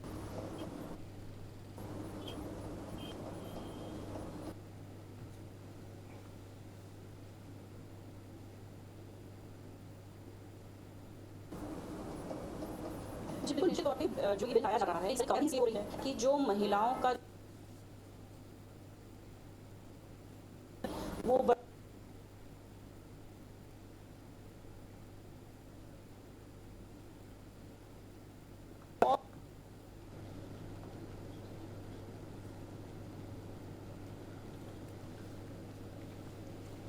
আমি শুনা নাই, मैं শুনি আছো। हाँ हाँ हाँ बोलिए। जी, जब हम जनसंख्या की आपने बात की, तो ये जो सवाल उठाए जा रहे हैं डिलिमिटेशन पे, परिसीमन के केस, ये प्रक्रिया क्यों फॉलो है? आपने अभी खुद कहा कि महिला वोटर्स कितनी बड़ी संख्या में बढ़ रही है, लगातार बढ़ रही हैं, तो इसलिए डिलिमिटेशन होना बहुत जरूरी है ताकि हर विधानसभा या लोकसभा क्षेत्र से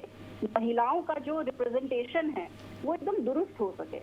इसलिए इस प्रक्रिया पे सवाल उठाना बिल्कुल भी जायज नहीं है। जनसंख्या गणना के आधार पे, बाद में डिलिमिटेशन के आधार पे ही सही तरीके से रिप्रेजेंटेशन किस तरह होगा महिलाओं का, वो ये बिल तय करेगा। जी, और जैसे कि जो पुरुष कैंडिडेट वहाँ पे होंगे, मान लीजिए कि इनके जब भागीदारी होगा, इसमें ज़्यादा से ज़्यादा भागीदारी होगा, तो कहीं ना कहीं पुरुष जो कैंडिडेट्स हैं उनको ज़बरदस्त झटका भी मिलने वाला है। तो किस किस का, मतलब किन किन का नाम कटेगा इसमें आने वाले दिनों में? ये हो सकता है कि 2029 में हो या उससे पहले भी हो सकता है, हम अभी नहीं बोल सकते, लेकिन हमको ये कहीं ना कहीं ये लगता है कि 2029 में ही होगा। ये जो इसकी जो अगर बात हम कर रहे हैं कि एग्जीक्यूशन शायद 2029 में होगा, तो ये पुरुष जो भी कैंडिडेट्स होंगे तो उनका भी इसमें सहमति, उनका भी इसमें भागीदारी, उनका भी इन लोगों के प्रति सपोर्ट, समर्थन होना बहुत ज़रूरी है। अगर नहीं हुआ तो शायद एक अलग इशू हो सकता है। इतने दिनों से वो लोग राजनीति में हैं। जी जी, बिल्कुल बिल्कुल, ये तो एक इशू होगा ही, लेकिन हमें इसको महिला आरक्षण से जोड़कर नहीं देखना चाहिए। हर इलेक्शन में कैंडिडेट आते हैं, नए कैंडिडेट्स आते हैं, तभी तो हम पॉलिटिक्स की जनरेशन तैयार करेंगे ना। तो इस वजह से महिला आरक्षण की वजह से खास नाम कटेंगे और इसलिए इसका विरोध होना चाहिए, ये बात ठीक नहीं लगती। और जहां तक अभी मैं देख रही थी कि दक्षिण की तरफ से कुछ बड़े नेता हैं, उन्होंने डिलिमिटेशन को लेके कुछ सवाल उठाए, क्योंकि जाहिर सी तौर पे उनको भी डर है कि जब ये डिलिमिटेशन होगा तो शायद सीटें घट जाएंगी दक्षिण की। तो बहुत सारी चीजें हैं जो कि प्रोसेस के दौरान सामने आएंगी, लेकिन हाँ, सिर्फ 33 अगर पुरुषों को, जो पुरुष राजनीतिक हैं हमारे पॉलिटिशियन, बात से तो डरने की बिल्कुल जरूरत नहीं है, क्योंकि विधेयक पास हो भी जाता है और अगर ये एग्जीक्यूट हो भी जाता है तब भी महिलाओं की जो गिनती है वो 33% ही रहेगी ना। यानी कि मतलब हर तीसरे में एक, हर तीसरे में एक, हर तीसरे में एक। तो मैं समझती हूँ कि जहाँ हम इक्वलिटी की बात कर रहे हैं वहाँ सिर्फ 33% सीटें महिलाओं को देने में कोई हर्ज नहीं है, इस पे कोई विरोध नहीं होना चाहिए।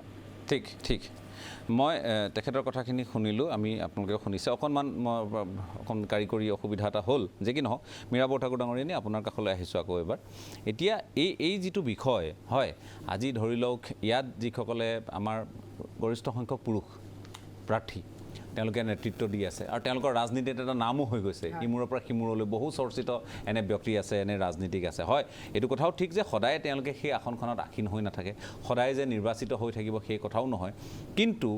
আমি ইয়াত এটা কথা মন কৰিব লাগিব যে 33% সংৰক্ষণ মানে বা 1/3 সংৰক্ষণ মানে এইটো এটা ডাঙৰ সংখ্যা হ'ব সেই ডাঙৰ সংখ্যাত আমি ৰাজনীতিক বিচাৰিব লাগিব মহিলাসকলো ৰাজনীতিক দীক্ষাৰে দীক্ষিত হ'ব লাগিব শিক্ষাৰে শিক্ষিত হ'ব লাগিব গতিকে কাৰণ তেওঁলোকে হয় কৰ্পৰেট ছেক্টৰত তেওঁলোকে কাম কৰিছে এডমিনিষ্ট্ৰেশ্যনত তেওঁলোকে কাম কৰিছে আন ক্ষেত্ৰত কাম কৰিছে কিন্তু মহিলাৰ ৰাজনীতিকৰ সংখ্যা তুলনামূলকভাৱে আমাৰ বহু কম এই কথাও সঁচা গতিকে এই কথাখিনিত তেওঁলোক উদ্বুদ্ধও হ'ব বা এইখিনি যদি কাৰ্যকৰী হয় উদ্বুদ্ধও কৰিব সেই দিশটো আপোনালোকে কেনেধৰণে চায় চাওক এটা কথা আপুনি মহিলাক মই পিছ পৰি থকা কথাটো নকওঁ মহিলাসকলে আজি তাৰিখত নিশ্চিতভাৱে জানে যে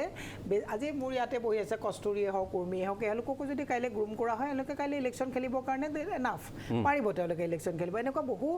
মহিলা আমাৰ গ্ৰাছৰুটৰ লেভেলত আছে বহুত ষ্ট্ৰং আপুনি পঞ্চায়তৰ ক্ষেত্ৰতে চাওক জিলা পৰিষদতে চাওক বহুত ষ্ট্ৰং মহিলা আছে কিন্তু হতাশ হৈ বহি থাকে কিয় ৰিজাৰ্ভেশ্যনটো এইকাৰণেই লাগে যে সেই মহিলাসকলে ৰিজাৰ্ভেশ্যনটো নাপালে যিমান সক্ৰিয় নহওক কিয় তেওঁলোক সন্মুখলৈ আহিব নোৱাৰে গতিকে ৰিজাৰ্ভেশ্যনটোৰ মানে প্ৰয়োজন আছে সেইকাৰণে ৰিজাৰ্ভেশ্যনৰ প্ৰয়োজন আছে এতিয়া এখেতসকলে কৈছে যে এই কথাটো জুমলা বুলি ক'ব নালাগে কিন্তু কি কাৰণত কৈছোঁ এই কথাটো চাব লাগিব যে ডিলিমিটেশ্যনৰ কথাটো মই যিমান ভাৰতীয় প্ৰেক্ষাপটত কথা নকওঁ মই অসম ইজ ফাৰ্ষ্ট মই অসমৰ প্ৰেক্ষাপটত কথা ক'ম আজি ডিলিমিটেশ্যনৰ ক্ষেত্ৰতো ২৬ত চবতে হ'ব ইমান হুৰমুৰকৈ অসমত কিয় কৰিবলগীয়া হ'ল তাততো আমাৰ অবজেকশ্যন আছে যে চবতে ২৬ত হ'ব ডিলিমিটেশ্যনটো আকৌ অসমত আগতীয়াকৈ হৈ গ'ল চবতে বাকীবোৰত আকৌ ২৬ত হ'ব আমাৰ এতিয়াই হৈ গ'ল প্ৰত্যেকটো ক্ষেত্ৰতে অসমক নহয় আমাৰ ইয়াত আগতে হ'বলগীয়া আছিল আমাৰ ২০০৭ত আমাৰ সেই সময়ত নহ'ল কিন্তু বাকী ৰাজ্যবোৰত হ'ল নহয় বুজিলোঁ কিন্তু আমাৰ প্ৰত্যেকটো ক্ষেত্ৰতে মই আপোনাক কোনটো কৈছোঁ আমাৰ প্ৰত্যেকটো NRC ক্ষেত্ৰত কওক ডিলিমিটেশ্যনৰ ক্ষেত্ৰত কওক আজি তাৰিখত সঠিক সময়ত সঠিকভাৱে নহয়গৈ গোটেই কথাবিলাক এতিয়া মই ক'লোঁ যে কি কাৰণত আমাৰ বিশ্বাসহীনতাত আমি ভুগিছোঁ এওঁলোকে নাৰী সবলীকৰণৰ কথা কয় ওমেন ৰিজাৰ্ভেশ্যনৰ কথাটো যে কিয় জুমলা বুলি কৈছোঁ ৰেছলাৰসকলে যন্তৰ মন্তৰত ৩ মাহ দিন ন্যায্য প্ৰাপ্যৰ বাবে যুঁজি থাকোঁতে এদিনৰ কাৰণে তেওঁলোকে কোনেও গৈ পেলাই খবৰ এটা নল'লে সেইটো জুমলাবাজ নহয় নেকি মণিপুৰত উলংগভাৱে মহিলাক যেতিয়া পেৰেড কৰোৱা হ'ল আজিও মণিপুৰত মহিলাৰ কি দৰ্দনাত্মক অৱস্থা হৈছে আজিলৈকে প্ৰধানমন্ত্ৰী তাত যাবলৈ নোৱাৰিলে আন্তৰিকতাটো কেতিয়া দেখিম যেতিয়া ৰেছলাৰসকলে যেতিয়া ৰাস্তাত আন্দোলন কৰোঁতে প্ৰধানমন্ত্ৰী যাব তেতিয়া আমি ভাবিম যে সঁচাকৈ মহিলাক লৈ পেলাই এওঁলোক উচ্ছ্বসিত যেতিয়া মনীষা বাল্মীকিৰ লগত যেনেকুৱা ঘটনা ঘটিল বিলকিছ বানুৰ লগ ৰেপিষ্টসকলক যেতিয়া মালা পিন্ধাই আকৌ গুজৰাটৰ ইলেকশ্যনত আদৰি অনা হ'ল তেতিয়াহে আমি ভাবিলোঁ যে এইবিলাক চব জুমলাবাজ মণিপুৰৰ ঘটনাটো দেখাৰ পিছত গম পালোঁ যে এইবিলাক জুমলাবাজ গতিকে আজি নতুন তেওঁলোকে সংসদ ভৱনটোত গৈ পেলাই এইটো বস্তু যদি বিলটো যদি তাত প্ৰডিউচ কৰা আকৌ ৰিপ্ৰডিউচ কৰা নহয় তেতিয়াহ'লে এইটো এটা ডাঙৰ প্ৰশ্নবোধক নৰেন্দ্ৰ মোদীয়ে থাকি যাব সেইকাৰণে মই এটা কথা কৈছোঁ আকৌ আহিম সময় অকণমান 1 মিনিটত এটা কথা কৈছোঁ যে নৰেন্দ্ৰ মোদীয়ে ইতিমধ্যে মানুহৰ মাজৰ পৰা আন্তৰিকতাটো হেৰুৱাইছে বিশ্বাস ভংগ হৈছে সেইকাৰণে তেওঁ সপোন বিক্ৰী কৰাৰ যিটো নাটক সেই নাটকটোৰ প্ৰতি আমাৰ আজি তাৰিখত মোহভংগ হৈছে ঠিক আছে মই আকৌ আহি আছোঁ আপোনালোকৰ কাষলৈ এটা বাণিজ্যিক বিৰতিৰ সময়ো হৈছে বাণিজ্যিক বিৰতিত লৈ লৈছোঁ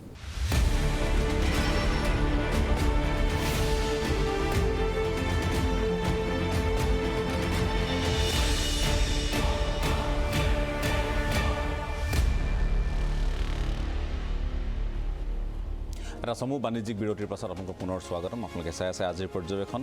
কি আছে এই নাৰী শক্তি বন্ধন অধিনিয়মত অকণমান দেখুৱাই ল'ব খুজিছোঁ কি আছে কি হ'ব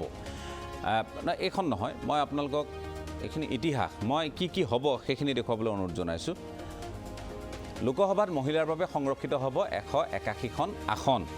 এইটো অন্যতম আৰু গুৰুত্বপূৰ্ণ কথা 2 নম্বৰতে হ'ল সংবিধানৰ অনুচ্ছেদ 239A এৰ অধীনত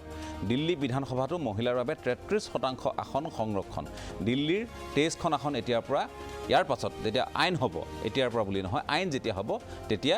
23খন আসন মহিলাৰ বাবে সংৰক্ষণৰ প্ৰস্তাৱ লোৱা হৈছে অন্য ৰাজ্যৰ বিধানসভাটো মহিলাৰ বাবে 33% আসন সংৰক্ষণ কৰা হ'ব 15 বছৰলৈ মহিলাৰ বাবে আসন সংৰক্ষণৰ ব্যৱস্থা থাকিব এইটো 15 বছৰলৈ থাকিব 15 বছৰৰ পাছত সংৰক্ষণ বিষয়ক বিধেয়ক পুনৰ উত্থাপন হ'ব সংসদত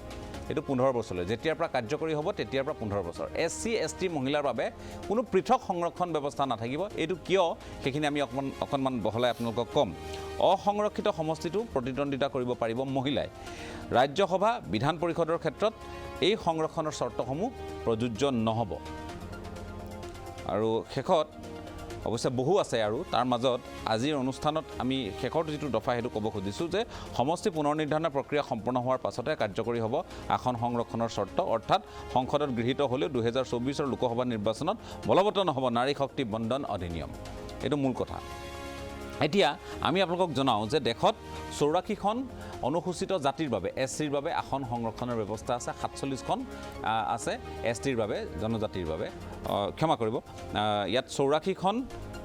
SCৰ বাবে STৰ বাবে 47খন ঠিকে আছে গতিকে ইয়াত আমাৰ কি হ'ব ইয়াত তেওঁলোকে ইয়াৰ পৰাই 33% মহিলা প্ৰতিনিধিত্ব থাকিব অৰ্থাৎ মুঠ সংখ্যাৰ পৰাই মহিলাৰ প্ৰতিনিধিত্ব থাকিব সেইখিনি হ'ল কথা মই আহিব খুজিছোঁ উমি ডেকা বৰুৱাৰ কাষলৈ এইবাৰ উমিয়ে কিবা ক'ব খুজিছিল কোনে কোনে আহিছোঁ উমিৰ হাতত তথ্য কিছু আছে প্ৰথমতে সেই কথাটো মই বাইদেউৰ কথাটো মীৰা বৰঠাকুৰ বাইদেউক এটা কথা কৈ দিওঁ আচলতে মণিপুৰৰ কথাটোৰ কাৰণে আমি সকলোৱে দুখ প্ৰকাশ কৰিছোঁ আৰু মাননীয় প্ৰধানমন্ত্ৰী মহোদয় দেৱে এই গোটেই কথাটোক লৈ কি সংসদত হৈছিল আমি জানোৱেই আৰু তেখেতে গোটেই মণিপুৰবাসীক সান্তনা দিছিলে আৰু যিমানলৈকে পাৰে সম্ভৱ আমাৰ চৰকাৰখনে কৰিছে ইন দ্য 2008 ইম্ফলত যিটো বম আপোনাৰ এটলিষ্ট 17জন মানুহৰ মৃত্যু হৈছিলে তেতিয়া 21 অক্টোবৰ 2008ত 30 জনৰ ইনজুৰ হৈছিলে সেই ঘটনাবিলাকো কিন্তু আমি আনিব পাৰোঁ কিন্তু সকলোবিলাক কথা আমি অকল ৰাজনীতিক প্ৰেক্ষাপটত চাব নালাগে আৰু যিটো সমষ্টি পুনৰ নিৰ্ধাৰণৰ বিষয় ইতিমধ্যে আপুনি উল্লেখ কৰিছে বিশেষ কাৰণবশতঃ অসমত ৰখি গৈছিলে ৰৈ যোৱা কাৰণেহে তাত কৰিব লগা হ'ল আৰু NRCৰ যিটো প্ৰসংগ সেইটো যিহেতু ইতিমধ্যে ছাবজুডিচ মেটাৰ হয় উচ্চতম ন্যায়ালয় আৰু মুখ্যমন্ত্ৰী মহোদয় দেৱে ইতিমধ্যে এই কথাটোৰ ওপৰত তেখেতে বক্তব্য দাঙি ধৰিছিল আৰু তেখেতে কৈছিলে যে অকল সমষ্টি পুনৰ নিৰ্ধাৰণৰ জৰিয়তেহে আমি আমাৰ অসমীয়া জাতি অসমখনক ৰক্ষা কৰিব পাৰিম তাৰ কাৰণে এক বিশেষ ব্যৱস্থা আৰু আমি সকলোৱে জানো যে প্ৰতিটো সম্প্ৰদায়ক আজি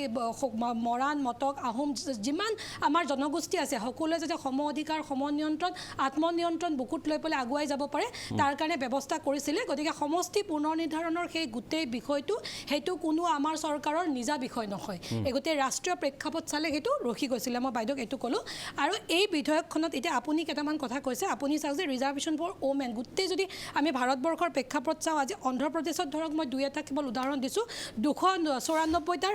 SC আছে 48টা ST আছে 19 আৰু জেনেৰেল 227 আজি অসমৰ প্ৰসংগত যদি কওঁ 126 আমাৰ চিট আছে তাত 8টা আপোনাৰ SC 16টা আপোনাৰ ST আৰু জেনেৰেল 102টা এতিয়া প্ৰসংগটো হৈছে কি এই যিখিনি 33% মহিলাক যি সংৰক্ষণ দিয়া হ'ব সেই 33 কিবা এটা হ'ব আচলতে তথাপিতো হয় 1/3 মানে 1/3 টো এইটো আইনগত প্ৰক্ৰিয়া হয় সেইটো সাংবিধানিকভাৱে কৰা হয় তাত সেই 33%ৰ ভিতৰতে কিন্তু সেই SC আৰু ST খিনি তাত আৰু বেলেগকে আপোনাৰ নহয় আৰু আপুনি ধৰক আজি তেওঁলোকে আনৰিজাৰ্ভ সিটতো তেওঁলোকে প্ৰতিদ্বন্দ্বিতা সকলোৱে কৰিব পাৰিব কিন্তু সেই 33% বিশেষভাৱে যদি এইখন আইনত পৰিণত হয় এতিয়া আপুনি চাওক যে ইউপিত আমি জানো যে 403টা আসন আছে সেই 403 আপোনাৰ তাত আকৌ ST নাই তাতে আপোনাৰ SC আছে 85 এতিয়া মই বাইদেউক এই কাৰণে মই মীৰা বৰঠাকুৰ বাইদেউক বিশেষকৈ ক'ব বিচাৰিছোঁ আমাৰ এই কাৰণে এইখন বিধেয়ক আমাৰ প্ৰধানমন্ত্ৰী মহোদয় দেৱে সম্পূৰ্ণৰূপে যিহেতু আমাৰ এবছুলেট মেজৰিটি ইতিমধ্যে আছে আমি অকলে 303খন আসন পাইছিলোঁ 2019ত আমি অকলে 303খন আসন পাইছিলোঁ গতিকে তাত আমি 14% আপুনি কৈছে যে ইতিমধ্যে যে আমাৰ মাত্ৰ 14% ওমেনৰ এট 78 জন অকল আছে আৰু আগৰবাৰ আমাৰ আছিলে 62 তাৰ আগৰ লোকসভাত এতিয়া আপুনি চাওক যে মই এটা সৰু কিছুমান উদাহৰণ দিওঁ যে 244 পাইলট হেভ বিন ৰিক্ৰুইটেড ইন 2021 তাত 15 আপোনাৰ % হৈছে মহিলা আজি যোনটো আপোনাৰ যুঁজাৰু যিবিলাক আমাৰ ফ্লাইট থাকে সেইবিলাকত আপোনাৰ মহিলাক আগুৱাই দিয়া হৈছে আজি আপুনি জানে যে পি কন্নায়ক আমাৰ নাগালেণ্ডৰ তেখেত ভাইচ চেয়াৰমেন হিচাপত তেখেতক নিৰ্বাচন কৰা হৈছিলে আৰু নাগালেণ্ডৰ পৰা এই যিবিলাক উদাহৰণ আজি 86 6,713 startups have been recognized by DPIT. 43% of them had at least one woman director. আছে গোটেই কোভিড যেটো আপোনাৰ হৈছিলে যি ধৰণে মহিমূৰ কৰা হৈছিলে সেই তাত আপোনাৰ ওমেনে আগভাগ লৈছিলে আজি 80% আপোনাৰ মহিলাই আগভাগ লোৱা বা তেওঁলোকে দায়িত্ব লোৱা নহয় দাতা নহয় বাইদেউ ৰ'ব বাইদেউ মই কৈ আছোঁ নহয় মই কিয় কৈছোঁ যে বিশেষ ক্ষেত্ৰত প্ৰধানমন্ত্ৰী নৰেন্দ্ৰ মোদীদেৱে যি বলিষ্ঠ পদক্ষেপ মহিলাৰ ক্ষেত্ৰত লৈছে দাতা বাইদেউ আপোনাৰ লগতো আছে গুগলতো আছে মোৰ লগতো আছে প্ৰসংগ সেইটো নহয় প্ৰসংগ হৈছে আমি মহিলা প্ৰতিনিধি হিচাপত আমি মহিলাৰ অংশীদাৰিত্ব বিচাৰোঁ আপোনালোকে 2010 চনত সেইখন পাৰা পিছতো এটা সুদীৰ্ঘ পৰিক্ৰমাত আপোনালোকে সেইখন নানাৰ কাৰণে আজি আপোনালোকৰ আচলতে কোনো যুক্তিযুক্ততা নাই আৰু এইখিনিতে আইনী দৃষ্টিকোণৰ পৰা ইয়াত এডিশ্যনেলি 3টা আৰু নিউ আৰ্টিকল ইয়াতে আহিছে 330A 332A এণ্ড 334A য'ত দিল্লী তাত আপোনাৰ যিটো ৰিজাৰ্ভেশ্যনৰ কথাটো আগৰখন নাছিলে আগৰ গোটেইখন মই লগত লৈ আনিছোঁ ঠিক আছে হ'ব সেইখিনি আমি বিতংকৈ দেখুৱাম পৰৱৰ্তী সময়ত সময় সীমাবদ্ধতা আছে মই খালি এতিয়া এটা কথা ক'ব বিচাৰিছোঁ যে এইটো আমাৰ প্ৰধানমন্ত্ৰীদেৱৰ বলিষ্ঠ পদক্ষেপ সকলোৰে সহযোগিতা তেখেতে কৈছে যে ঈশ্বৰক ধন্যবাদ জনাইছোঁ যে আজি এটা ভাল কাম কৰাৰ কাৰণে মোক সুযোগ সুবিধা প্ৰদান কৰা হৈছে গতিকে 9 মাহ 9 দিন গৰ্ভত ৰাখি যেটো সন্তানক জন্ম দিয়ে প্ৰত্যেকটা বিৰোধী দলে প্ৰত্যেকে এইখনক খাৰুগতৰ আদৰি ল'ব লাগে সেইটো কৈছে ঠিক আছে কস্তুৰী ছাৰক এইখিনিতে এটা ধন্যবাদ জনাইছোঁ কাৰণ তেখেতেও আমাৰ লগত সমৰ্থন আৰু সহযোগিতা জ্ঞাপন কৰিছে ঠিক আছে মই ধন্যবাদ জ্ঞাপন কৰিছোঁ মই কস্তুৰীৰ কাষলৈ আহিব খোজোঁ কস্তুৰী অগপ বুলিয়ে কৈছোঁ এটা ৰাজনৈতিক দল অসমৰ এটা আঞ্চলিক ৰাজনৈতিক দল অগপ আজি চৰকাৰৰ সৈতে আছে মিত্ৰজোঁটত আছে কিন্তু কথাটো হ'ল আপুনি নিজে যেতিয়া যোগদান কৰিছিল তাত অংশীদাৰিত্ব মহিলাৰ অংশীদাৰিত্ব কিমান দেখিছিল এটা সময়ত আছিল তেওঁলোকৰ মহিলা শক্তি উজ্জীৱিত ৰূপত কাম কৰিছিল যেতিয়া চৰকাৰ থাকে তেতিয়া সাধাৰণতে দেখিবলৈ পোৱা যায় এতিয়া কিন্তু তৎসত্ত্বেও ক'ব লাগিব যে মহিলাৰ যিটো ইয়াত তেওঁলোকে যেনেধৰণে জড়িত হ'ব লাগে ৰাজনীতিত সেই পৰ্যায়ত মই যদি অকল আপোনালোকৰ দলটোৰ কথাও সোধোঁ যথেষ্ট কম নগণ্য যদি মহিলা মুখপাত্ৰ যদি কেতিয়াবা আমি আমন্ত্ৰণ জনাবলৈ হয় কস্তুৰী বা তেনেধৰণে নাম লেখত ল'ব পৰা মানুহৰ সংখ্যা একেবাৰে নাই এতিয়া এই কথাবোৰ হোৱাৰ পাছত দলৰ প্ৰতি যিকোনো দলৰ প্ৰতি মই অকল অগপ বুলি নহয় বিজেপি বুলি নহয় কংগ্ৰেছ বুলি নহয় তেওঁলোকৰ নিশ্চয় অকণমান হ'লেও তেওঁলোকৰ উৎসাহ এটা বৃদ্ধি পাব যে তেওঁলোকে হয় আমি এতিয়া ৰাজনীতিত অংশগ্ৰহণ কৰিব পাৰিম আমি এতিয়া নহ'লেও 2029ত কোনোবা এটা বিধানসভাৰ পৰা প্ৰতিনিধিত্ব কৰিব পাৰিম নিৰ্বাচনত আমি অৱতীৰ্ণ হ'ব পাৰিম আমাৰ বাবে সংৰক্ষণৰ এটা ব্যৱস্থা থাকিব গতিকে সেই কথাখিনি নিশ্চয় এটা বাৰ্তা হিচাপে যাব কি ভাবে আপোনালোকৰ প্ৰজন্মৰ যিসকলে ৰাজনীতিত যোগদান কৰিবলৈ হুহুকা পিছলা নীতি অৱলম্বন কৰি আছে ধন্যবাদ জনাইছোঁ আচলতে গোটেই পৰিৱেশ পৰিস্থিতিটো আপুনি খুব সুন্দৰকৈ অনুধাৱন কৰিব পাৰে কাৰণ সমাজৰ লগত আৰু ভেটিৰ লগত মাটিৰ লগত আপোনাৰ এটা পোনপটীয়া সম্পৰ্ক আছে এজন সাংবাদিক হিচাপে আপুনি গোটেই পৰিস্থিতিটো জানে আজিৰ পৰা 4 বছৰৰ পূৰ্বে আজি গণমাধ্যমৰ স্মৃতি টোপোলাত মই দেখিলোঁ যে এগৰাকী প্ৰাক্তন সাংসদ এসময়ৰ এগৰাকী শক্তিশালী মহিলা নেত্ৰী এনেকুৱা এটা আলোচনাতে মোৰ প্ৰশ্নৰ উত্তৰত তেওঁ কৈছিল যে ঘৰে দিলেও দলে নিদিয়ে কোনো চৰকাৰে সাহস কৰিব নোৱাৰে সকলো চৰকাৰে নাৰীক উদগনি যোগায় কিন্তু নিজতকৈ আগবাঢ়িব দিব নোৱাৰে তাৰ পৰা 4 বছৰৰ পাছত আজি এনেকুৱা এটা আমি মহেন্দ্ৰ ক্ষণত আজি উপস্থিত হৈছোঁ য'ত আমি এটা সপোন দেখিছোঁ এটা আশা দেখিছোঁ যে নাৰীসকলৰ স্বাৰ্থৰ বাবে বৰ্তমানৰ চৰকাৰখনে অন্ততঃ সাহস কৰিছে অন্ততঃ কিবা এটা কৰিবলৈ চেষ্টা কৰিছে 27 বছৰে যিটো নহ'ল সেই সপোনটো অন্ততঃ বাস্তৱত পৰিণত হ'বলৈ গৈ আছে নিঃসন্দেহে সকলোৰে বাবে এটা আশাৰ বতৰা সদায় মহিলাসকল কৰ্মী হিচাপে অত্যন্ত সক্ৰিয় ভাৰতবৰ্ষৰ স্বাধীনতা আন্দোলন হওক অসম আন্দোলন হওক প্ৰতিটো আন্দোলনত যিসকল মহিলা জঁপিয়াই পৰিছে তেওঁলোক আচলতে প্ৰকৃত সেই সেনা নিজে আন্দোলনবোৰ সফল কৰি তোলে কিন্তু তাৰ পাছতো যেতিয়া সিদ্ধান্ত গ্ৰহণ কৰা সময় হয় সকলো ৰাজনৈতিক আচলতে তৰ্ক বিতৰ্ক উদ্ধত মই এইটো ক'বলৈ বাধ্য বহু সময়ত নাৰীসকলক কমকৈ অগ্ৰাধিকাৰ দিয়া হয় সেই যি পৰিৱেশৰ পৰা আজি আমি আঁতৰি আহি এনেকুৱা এটা যে সপোন দেখিব পাৰিছোঁ গতিকে প্ৰধানমন্ত্ৰী ডাঙৰীয়াক মই ৰাজনীতিৰ উদ্ধতো ধন্যবাদ দিব লাগিব যে হয় এটা সদাৰ্থক সিদ্ধান্ত হৈছে আৰু ভাৰতবৰ্ষৰ নিচিনা দেশত আজি চাওক আপুনি ভাৰতবৰ্ষ গাৰ্গী মৈত্ৰী লোপামুদ্ৰা লীলাৱতীৰ দৰে নাৰীৰ দেশ বৈদিক যুগৰ পৰা য'ত নাৰীৰ আচলতে এটা স্বাভিমান আছে এটা দক্ষতা আছে কিন্তু তাৰ পাছতো সদায় নাৰীক মেনকা আৰু উৰ্বশী সজাই ভাৰতবৰ্ষত এটা গণ্ডিৰ মাজত আচলতে বন্দী কৰিবলৈ সমাজৰ একাংশই সদায় চেষ্টা কৰে আজি এনে এখন বিধায়ক উত্থাপন কৰা সময়তো এনে এখন বিধায়কক বিৰোধিতা কৰাটো হয়তো তেনে এক মানসিকতাৰ পৰিচয় হ'ব পাৰে বহু সময়ত যিটো মই বিৰোধী দলসমূহে আচলতে বিশেষ বিৰোধিতা নকৰিলেও যি ধৰণৰ বিৰোধিতা কৰিছে তাৰ মাজত ক'ৰবাত নহয় ক'ৰবাত তেনে মানসিকতাও কিন্তু প্ৰস্ফুটিত হৈছে গতিকে মই তাৰ ঊৰ্ধত গৈ মই ভাবোঁ আজি যি পৰিৱেশ এই পৰিৱেশত মহিলাসকলক ৰাজনৈতিকভাৱে আগবঢ়াই যাতে তেওঁলোকে নাৰীৰ বাবে থিয় দিব পাৰে পুৰুষৰ বাবেও থিয় দিব পাৰে সমাজৰ বাবে এগৰাকী মাতৃ হিচাপে কাম কৰি যাব পাৰে তাৰ এক পৰিৱেশ গঠন কৰিব লাগে ধন্যবাদ জ্ঞাপন কৰিছোঁ মই আকৌ কথা পাতিম যদি সময় অনুমতি দিয়ে বাণিজ্যিক বিৰতিৰ সময় হৈছে তাৰ পাছত মই নৱ ঠাকুৰীয়া ডাঙৰীয়াৰ কাষলৈ যাম আৰু শেষত সকলোৰে পৰা মই যদি পাৰোঁ শেষত অনুষ্ঠানৰ শেষৰ মন্তব্যসমূহ ল'বলৈ যত্ন কৰি বিৰতিটো লৈ লৈছোঁ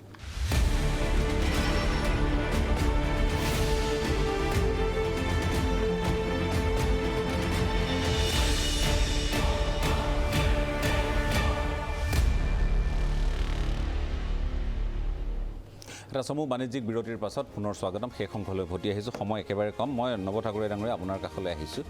দেশভক্তি আমি মানি লৈছোঁ ঠিক আছে দেশভক্তি দেশৰ নাৰীৰ প্ৰতি দায়িত্ব কৰ্তব্যবোধ বা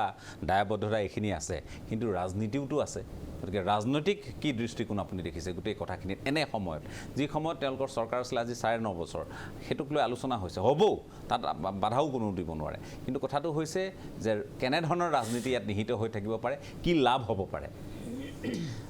প্ৰথম কথা যেটো সমাগত নিৰ্বাচন গতিকে বিজয়ী দলে চেষ্টা কৰিব নিজৰ অক্ষুণ্ণ ৰখাৰ কাৰণে আৰু প্ৰধানমন্ত্ৰী মোদীয়ে প্ৰকাৰান্তৰে কৈছে যে মই থাৰ্ড টাইম মই প্ৰাইম মিনিষ্টাৰ হৈ বেক কৰিম third economy largest economy in the world মই কৰিম গতিকে সেইফালৰ পৰা তেওঁক আপুনি অত্যুৎসাহী বুলি ক'ব পাৰে অভাৰ কনফিডেণ্ট বুলি ক'ব পাৰে বা আত্মবিশ্বাসী বুলি ক'ব পাৰে তো সেইফালৰ পৰা বিজেপি নিশ্চয় ভাবি চিন্তি চাইছে যে মহিলাসকলক এটা ন্যায় দিয়াৰ কাৰণে অন্ততঃ আলোচনাটো হৈছে এখন আইন হওক আইনৰ পিছত কাৰ্যকৰী কৰাৰ সময় লাগিব কিন্তু এটলিষ্ট আলোচনা হৈছে সেইটো খুব জৰুৰী মই ভাৰতবৰ্ষৰ মহিলা আগবাঢ়ি আহক যিটো কস্তুৰী বা উৰ্মিয়ে কৈছে যে কেতিয়াবা ঘৰে দিলে দলে নিদিয়ে এটা দলে দিছে ঘৰে এটা দিব লাগে গতিকে প্ৰত্যেকটো মহিলাৰ যিসকলৰ ৰাজনীতিত জড়িত মন আছে পৰিয়াল পিছলৈ অন্ততঃ গিৰিয়েক তেওঁলোকে যাতে অলপমান সহজে জ্ঞাপন কৰে আৰু মইতো ভাবোঁ 33% ৰিজাৰ্ভ ফৰ ওমেন বাকীখিনিতো ৰিজাৰ্ভ ফৰ মেন নহয় গতিকে তেওঁলোকে 30%তো জিকক লগতে আৰু অন্ততঃ 10% থাকিবই মানে 1/3 থাকিবই কিন্তু তেওঁলোকে আৰু আগবাঢ়ি গ'লেও আৰু অন্ততঃ 10% তেওঁলোকে জিকক 43 মান অন্ততঃ মহিলাৰ ৰিপ্ৰেজেন্টেশ্যন হওক হয় মই ধন্যবাদ জ্ঞাপন কৰিছোঁ पारुल जी ये राह लेकिन आसान नहीं है बोला गया है कि ये होगा बोला गया है कि 2029 में होगा जब भी होगा लेकिन इतना आसान भी नहीं है मेरा अंतिम सवाल है क्या बोलेंगे आप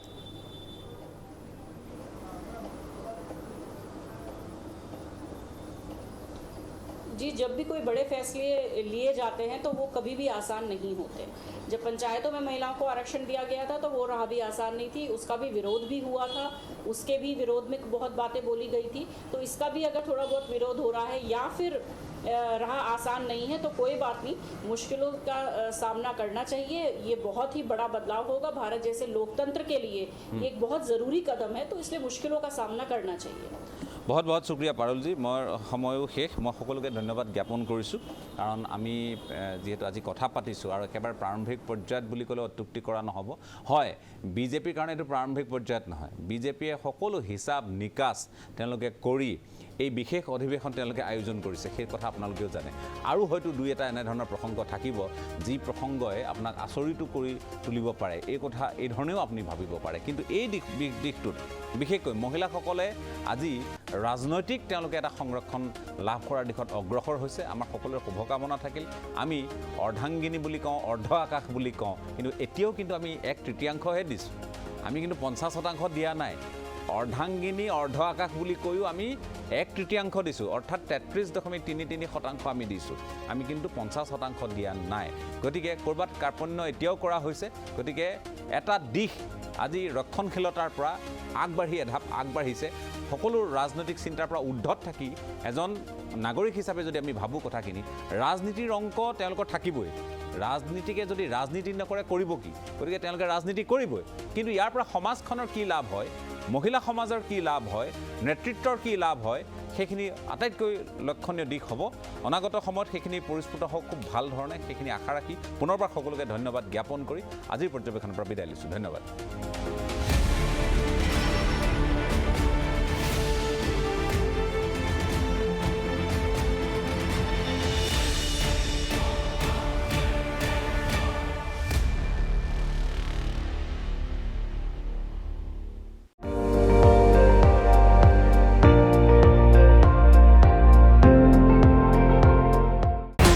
আপুনি চাই আছে ND24